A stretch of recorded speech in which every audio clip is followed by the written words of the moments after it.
ഉച്ചക്കലത്തെ ഒരു വീഡിയോ ആയിട്ടാട്ടോ വന്നിട്ടുള്ളത്. ഉച്ചക്കൽ ആവാനായി. അപ്പോൾ രാവിലത്തെ ഫുഡും കാര്യങ്ങളൊക്കെ കഴിഞ്ഞപ്പോൾ അടുപ്പൊക്കെ അങ്ങനെ ഇതായി കിടക്കുക കേട്ടോ. അപ്പോൾ ഞാൻ നേരത്തെ ഇന്നലെ ചോറ് വെച്ചപ്പോൾ തിളച്ച് പോയിട്ടുണ്ടായിരുന്നു കേട്ടോ കുക്കറിൽ കൂടെയൊക്കെ. അപ്പോൾ അന്ന് ഞാൻ ഇതൊക്കെ ഒന്ന് വൃത്തിയാക്കിയിട്ട് ചോറും കറിയൊക്കെ വെക്കാമെന്ന് വിചാരിച്ചിട്ടോ. പിന്നെ അടുക്കള ക്ലീൻ ആയിട്ടില്ലെങ്കിൽ നമുക്കൊരു നിൽക്കുമ്പോൾ ഒരു തൃപ്തി ഉണ്ടാവില്ലല്ലോ.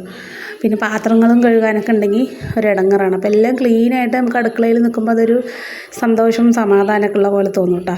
എനിക്കങ്ങനെയാണ്, നിങ്ങൾക്ക് എങ്ങനെയാണെന്നുള്ളതൊന്ന് കമൻറ്റ് ചെയ്യണേ. നമുക്ക് അടുക്കള ഇങ്ങനെ ഇതായി കിടക്കുമ്പോൾ ഒരു പണിയെടുക്കാനൊരു ഇൻട്രസ്റ്റും ഉണ്ടാവില്ല, ഒരു ഉഷാറൊന്നും ഉണ്ടാവില്ല കേട്ടോ. പളിച്ചെന്ന് കിടക്കുമ്പോൾ നമുക്ക് ചെയ്യാനൊരു ഇൻട്രസ്റ്റൊക്കെ ഉണ്ടാവും.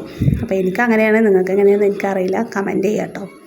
പിന്നെ അതാ ഗ്യാസിൻ്റെ ഇതൊക്കെ ബർണറൊക്കെ ഒന്ന് ഊരി നമ്മൾ ഒന്ന് ക്ലീനാക്കി എടുത്തിട്ടുണ്ട് കേട്ടോ. അപ്പോൾ ഉച്ചക്കലത്തെ കുറച്ച് വിശേഷങ്ങളൊക്കെ ആയിട്ടാട്ടോ വന്നിട്ടുള്ളത്. ഇപ്പോൾ രാവിലെ ഇഡ്ഡലി ചട്നിയും കാന്തിയൊക്കെ ഉണ്ടാക്കിയിട്ടോ. അപ്പോൾ എല്ലാവരും കഴിച്ചു. പിന്നെ ഇതാ ഒരു ലോഡ് പാത്രം ഉണ്ട് കേട്ടോ കഴുകാൻ. അപ്പോൾ അതൊക്കെ കഴുകി എടുക്കണം. അപ്പോൾ ആരോ കമൻറ്റിൽ പറഞ്ഞിട്ടുണ്ടായിരുന്നു കേട്ടോ വേസ്റ്റൊക്കെ കളഞ്ഞിട്ട് കഴുകണം എന്നൊക്കെ. അപ്പോൾ ഞാൻ അങ്ങനെ തന്നെ കേട്ടോ കഴുകൽ. ചില സമയത്ത് വേഗം കഴുകിയെടുക്കും തന്നെ ഉള്ളൂ. പിന്നെ കമ്പിച്ചകിരി പാത്രം കഴുകണ ഇട്ടിട്ട് ഞാൻ കഴുകലൊന്നുമില്ല കേട്ടോ. അപ്പോൾ അതിനായിട്ടൊരു കറുപ്പ് തുണി വേറെ ഉണ്ട്. രണ്ടും കറുപ്പായതുകൊണ്ടാട്ടോ അങ്ങനെ തോന്നണത്. സിങ്ക് കഴുകാൻ വേറൊരു ഇത് വെച്ചിട്ടുണ്ട് തുണി. അപ്പോൾ അതും കൊണ്ടാട്ടോ കഴുകുക. അപ്പോൾ അങ്ങനെ കമൻറ്റിൽ പറഞ്ഞതുകൊണ്ട് ഞാൻ പറഞ്ഞത് മാത്രം. പിന്നെ അതാ നാളേക്ക് തിങ്കളാഴ്ചക്കുള്ള അരി ഉഴുന്നൊക്കെ ഞാൻ വെള്ളത്തിലിട്ട് വെച്ചിട്ടുണ്ട് കേട്ടോ. നല്ല സോഫ്റ്റ് ഇഡ്ഡലി തന്നെ ഉണ്ടാക്കാമെന്ന് വിചാരിച്ചു. പിന്നെ അതാ നമ്മൾ പാത്രങ്ങളൊക്കെ ഒന്ന് കഴുകിയെടുക്കുകയാണ്. കുറച്ച് ചായപാത്രമൊക്കെ കുറച്ച് അധികം തന്നെ ഉണ്ടായിരുന്നു കേട്ടോ. പിന്നെ ഇഡ്ഡലി ഉണ്ടാക്കിയ തട്ടും കാര്യങ്ങളൊക്കെ ഉണ്ടായിരുന്നു, മാവ് പാത്രങ്ങളൊക്കെ ഉണ്ടായിരുന്നു കേട്ടോ. അപ്പം പഞ്ചസാര ഇട്ടാൽ പൊന്തി വരും പറഞ്ഞിട്ടാട്ടോ ഇട്ട് നോക്കിയപ്പം അത്രയൊന്നും പൊന്തിയൊന്നും വന്നില്ല. പിന്നെ ഞാനാട്ടുമ്പോൾ ചിലപ്പോൾ നല്ല പൊന്തി വരാറുണ്ട് കേട്ടോ. പിന്നെ രാത്രി കുറച്ച് കറി ഉണ്ടായിരുന്നു, കവറിൽ റിയാസ്ക്ക് വാങ്ങിയിട്ട് വന്നാൽ കേട്ടോ. അപ്പോൾ അതിൻ്റെ കുറച്ചുണ്ടായിരുന്നു. ഇനി കടയിൽ നിന്ന് വാങ്ങിയാൽ പിന്നെ അത് എടുത്തു വെക്കാനും പറ്റില്ല, കേട് വരില്ലേ. അപ്പോൾ അതൊക്കെ ഒഴിച്ച് ഞാൻ ഒരു കൊട്ടാവ് വേസ്റ്റ് ഉണ്ട് കേട്ടോ കളയാൻ. അപ്പോൾ വെള്ളം അടിക്കാൻ പോകുമ്പോൾ ഞാൻ താഴത്ത് പോയിട്ടൊക്കെ കളഞ്ഞിട്ട് വരിക, വെറുതെ ഇറങ്ങിക്കയറണ്ടെന്ന് പറഞ്ഞിട്ടേ. പിന്നെ ഇന്ന് ചെറുതായിട്ടൊന്ന് മഴപ്പാറ്റിലും ഉണ്ട്, ഒരു എന്താ പറയുക മൂടാപ്പും മഴയൊക്കെ ഉള്ള പോലെ ഉണ്ട് കേട്ടോ. പിന്നെ ഞാൻ കുക്കറിൽ ഉച്ചക്കൽക്കുള്ള അരി മാത്രമേ ഇടുള്ളൂ കേട്ടോ. ഈ വെള്ളം ബോറിങ് ആയതുകൊണ്ട് നമുക്ക് ചോറ് വേഗം കേട് വരും, രാത്രിക്കൽക്ക് യൂസ് ചെയ്യാൻ പറ്റില്ല. അപ്പോൾ ഞാൻ ഉച്ചക്ക് കഴിക്കാനുള്ള മാത്രം അരി കുക്കറിലിടുക കേട്ടോ. പിന്നെ വലിയ ഉണ്ടരി ആയതുകൊണ്ട് തന്നെ കുറേ വിസിലടിക്കണം, എന്നാലേ വേവുള്ളൂ. അപ്പോൾ ഞാൻ അടുപ്പൊക്കെ ഒന്ന് ക്ലീൻ ചെയ്ത് അടക്കം ഒന്ന് സ്ലാപ്പൊക്കെ ഒന്ന് തുടച്ചൊക്കെ ശേഷം അരി ഇട്ടു കേട്ടോ. അപ്പോൾ ഉള്ള പാത്രങ്ങളൊക്കെ കഴുകിയപ്പോൾ സമാധാനമായി. ഇനി അടക്കം ഒന്ന് അടിച്ചു വാരാനൊന്നും അലക്കാനൊന്നും ഇല്ല. അപ്പോൾ ഞാൻ മൺചട്ടിയിലാട്ടോ കറി വെക്കണത്. അപ്പോൾ ഞാൻ കുറേ ദിവസമായി വിചാരിക്കണം മുരിങ്ങ കറി വെക്കണം എന്ന്. അപ്പോൾ നമ്മുടെ ഓണറിൻ്റെ വീട്ടിലുണ്ട് കേട്ടോ മുരിങ്ങ. അപ്പോൾ ഇന്ന് അതൊരു കൊമ്പ് വെട്ടിയപ്പോൾ കുറച്ച് മുരിങ്ങ കിട്ടി കേട്ടോ. അപ്പോൾ അത് വറുക്കും ചെയ്യുക, കറിയും വെക്കാമെന്ന് വിചാരിച്ചു. അപ്പോൾ തേങ്ങയും ജീരകം ഇട്ടാ മുരിങ്ങ പൊട്ടിക്കുമ്പോൾ ഇപ്പോൾ ഭയങ്കര ചൊറിച്ചിൽ കേട്ടോ. അപ്പോൾ പുഴു എന്തോ കയറിയിട്ടുണ്ടോയെന്ന് അറിയില്ല, ഭയങ്കര ചൊറിച്ചിലുണ്ടായിരുന്നു. അപ്പോൾ ഇനി മേലൊക്കെ കഴുകിയിട്ടൊന്ന് മാറ്റണം. അപ്പോൾ ഇതാ അതിൻ്റെ ഇടയിൽ നമ്മുടെ റിജിക്കുട്ടി എണിച്ച് വന്നിട്ട് ഓരോന്ന് ചോദിക്കുന്നുണ്ട്. കളിക്കാൻ പാത്രങ്ങൾ ചോദിക്കുകയാണ് അവൾ. അപ്പം ആ പാത്രം ഞാൻ എടുക്കട്ടെ, ഈ പാത്രം ഞാൻ എടുക്കട്ടെ പറഞ്ഞിട്ട്.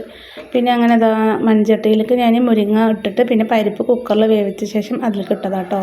അപ്പോൾ ഞാൻ രാവിലെ ചട്നിക്കും പച്ചമുളക് ഉണ്ടായിരുന്നില്ല കേട്ടോ. അപ്പോൾ ഇത്തിരി മുളക് പൊടിയാണ് ഇട്ടത്, അല്ലെങ്കിൽ ഞാൻ പച്ചമുളകാട്ടോ ഇടുക. പിന്നെ ഇതാ മൺചട്ടിയിൽ നമ്മൾ താളിച്ച് ഒഴിച്ച് ഞാൻ ചട്ടിയിൽ തന്നെ ഒന്ന് മുരിങ്ങയും വറുത്തെടുക്കണം കേട്ടോ. മുരിങ്ങയും വലിയ ഉള്ളിയും വെളുത്തുള്ളിയൊക്കെ ഇട്ടിട്ട് കർക്കിടക മാസത്തിൽ നമ്മൾ ഇലക്കറികളൊക്കെ കഴിക്കണമെങ്കിൽ നല്ലതാണെന്ന് കേട്ടിട്ടുണ്ട് കേട്ടോ. അപ്പോൾ അതുകൊണ്ട് കൂടി തന്നെ ഞാൻ കുറച്ച് മുരിങ്ങ പൊട്ടിക്കാമെന്ന് വിചാരിച്ചു കേട്ടോ. കുറേ ദിവസമായി വിചാരിക്കുന്നത് തെഴുത്ത് വരട്ടേ വേണ്ടിയിട്ട് അങ്ങനെ ഇരുന്ന്. പിന്നെ നിങ്ങൾക്ക് വീഡിയോയിൽ കാണാൻ വേണ്ടിയിട്ടോ ഞാൻ ഇപ്പുറത്തെ അടുപ്പിൽ വെക്കാമെന്ന് വിചാരിച്ചത്. പിന്നെ നമ്മുടെ വീഡിയോ ഒക്കെ ഇഷ്ടപ്പെടുന്നുണ്ടോ എന്തോന്ന് അറിയില്ല. കുറേ പേര് ഇഷ്ടപ്പെടുന്ന ആളുകളുണ്ട്, അത് നമുക്കറിയാം. പുതുതായിട്ട് വരുന്നവർക്കൊക്കെ ഇഷ്ടപ്പെടുമോയെന്ന് അറിയില്ല കേട്ടോ. അപ്പോൾ എന്തായാലും നിങ്ങളുടെ അഭിപ്രായങ്ങളൊക്കെ കമൻറ്റ് ചെയ്യുക, എന്താണെങ്കിലും പറയുക കേട്ടോ. നിങ്ങൾ ഇങ്ങനെ ഓരോന്ന് പറയുമ്പോഴാണ് നമുക്കും പുതിയ അറിവൊക്കെ ഉണ്ടാവുക.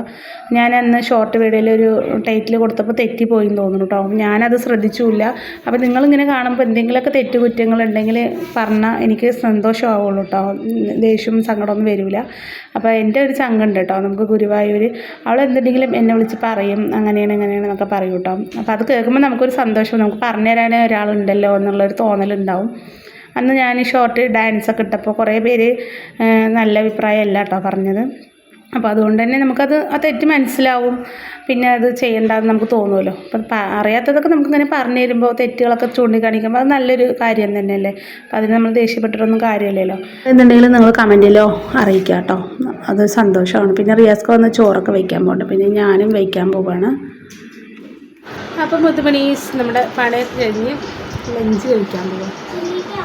ഉച്ചക്ക് ലഞ്ച് എന്നല്ലേ പറയാം. ഞാൻ ഷോർട്ടിലിടുമ്പോൾ ഒരു ചെറിയ മിസ്റ്റേക്ക്, എഴുതുന്നതിലൊരു മിസ്റ്റേക്ക്. അപ്പോൾ നമ്മുടെ പരിപ്പ് മുരിങ്ങക്കറി, മുരിങ്ങ വറുത്തത്, പിന്നെ നല്ല അടിപൊളി മുളക് ഇട്ടിട്ട് മുളക് കൊണ്ടാട്ടമുണ്ട്.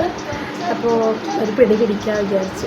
അപ്പോൾ എന്തായാലും മുരിങ്ങയും പരിപ്പും കറി എനിക്ക് ഭയങ്കര ഇഷ്ടമാണ്.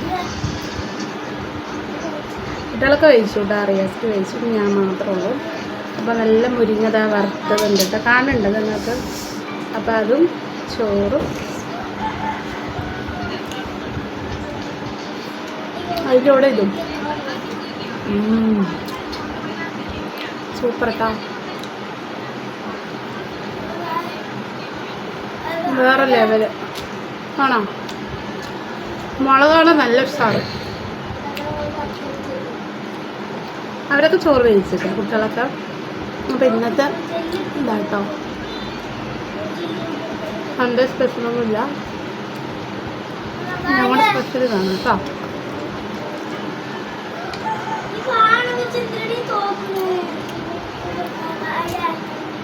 അപ്പോൾ വീഡിയോ എല്ലാവർക്കും ഇഷ്ടമായ ലൈക്ക് അടിക്കുക, കമൻ്റ് ഇടുക.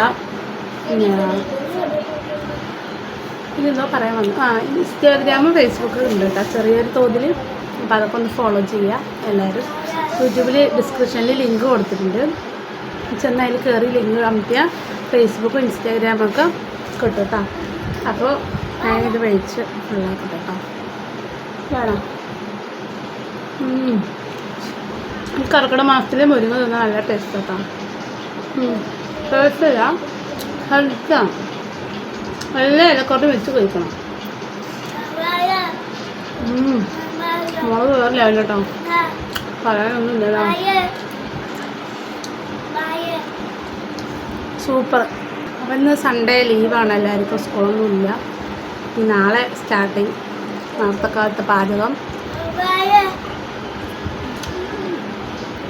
അത് ചോറ് വെച്ചിരുന്നാൽ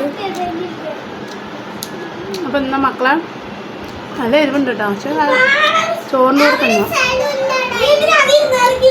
ഫോണിൽ അടിപൊളി കേട്ടോ അവിടെ. അപ്പം എന്നാൽ ശരി, ഫിനിഷ് ആയിട്ടാ, ടാറ്റ. അപ്പോൾ ഇത് ഞാൻ അറിയാണ്ട് റിൻഷി എടുത്ത വീഡിയോ കേട്ടോ. അപ്പോൾ ഞാൻ പിന്നെ അത് കളയണ്ടാന്ന് വെച്ചു. റിയാസ്ക്ക് അതാ കുറച്ച് റെസ്റ്റ് എടുക്കുക കേട്ടോ, നേരത്തെ പോയതല്ലേ. അപ്പോൾ കുറച്ച് ഇനി സ്കൂളില്ലാത്തപ്പോൾ റെസ്റ്റ് കിട്ടുള്ളൂ മൂപ്പർക്ക്. അല്ലെങ്കിൽ രാവിലെ 7 മണിക്ക് 6 മണിക്ക് പോയാൽ 5 മണിയൊക്കെ ആവും കേട്ടോ വരുമ്പോൾ, 5-5:30 ആവും. കുട്ടികളെയും കൊണ്ട് ലാസ്റ്റ് സ്കൂൾ ട്രിപ്പൊക്കെ കഴിഞ്ഞ് വരുമ്പോൾ പിന്നെ ഇടയിൽ ഓട്ടം കിട്ടി അങ്ങനെയും പോവും. അങ്ങനെ ഇതാ എല്ലാം കഴിഞ്ഞ് കുട്ടാപ്പികളൊക്കെ അങ്ങനെ ഇരിക്കുന്നുണ്ട്. അപ്പോൾ ഇതാ ചെറുങ്ങനെ മഴ ഒന്ന് ചാറി വരുന്നുണ്ട് കേട്ടോ. അപ്പോൾ ഞാൻ പുറത്ത് മഴ വരുന്ന സൗണ്ട് കേട്ടപ്പോൾ പുറത്ത് പോയി സിറ്റൗട്ടിൽ പോയി നോക്കിയതാ കേട്ടോ. പിന്നെ സ്കൂളില്ല എന്ന് പറഞ്ഞാൽ അവിടുന്ന് സൗണ്ടൊന്നും ഉണ്ടാവില്ല. പിന്നെ നമ്മുടെ അയൽവാസികളൊക്കെ എവിടേക്കോ വിരുന്ന് പോയിക്കുക കേട്ടോ, അതിന് സൗണ്ടൊന്നും കേൾക്കാറില്ല. അപ്പോൾ ഞാൻ മഴ വന്നപ്പോൾ മഴേൻ്റെ ഇങ്ങനെ ഒന്ന് നോക്കിയിട്ട് ഇങ്ങനെ നിന്നു കുറച്ച് നേരം. മഴ അവിടുന്ന് സീറ്റിൽ വീഴുമ്പോൾ നല്ല സൗണ്ടാണ് കേട്ടോ കേൾക്കാൻ. ഇപ്പോൾ തുണികൾ ഉണങ്ങിയതൊക്കെ എടുക്കാൻ വേണ്ടിയിട്ട് വന്നതാണ്. അപ്പോൾ ആ മഴ അങ്ങനെ മഴ ഉണ്ടെന്നാലും പക്ഷേ ചൂടും ഉണ്ട് കേട്ടോ, ഭയങ്കര ചൂടും ഉണ്ട്. അപ്പോൾ ഇന്നത്തെ വിശേഷങ്ങൾ ഇത്രേ ഉള്ളൂ കേട്ടോ കൂട്ടുകാരെ. വീഡിയോ ഇഷ്ടമായാലും ഇല്ലെങ്കിലും ലൈക്ക് അടിക്കുക, സപ്പോർട്ട് ചെയ്യുക, ഇൻസ്റ്റാഗ്രാമും ഫേസ്ബുക്കൊക്കെ ഒന്ന് ഫോളോ ചെയ്യുക കേട്ടോ. അപ്പോൾ നിങ്ങളുടെ അഭിപ്രായങ്ങളൊക്കെ കമൻറ്റ് ചെയ്യാനൊന്നും മറക്കണ്ട. ഇൻഷാ അല്ലാഹ് നല്ല വീഡിയോ ആയിട്ട് പിന്നെ കാണാം. അസ്സലാമു അലൈക്കും, താങ്ക്സ് ഫോർ വാച്ചിങ്.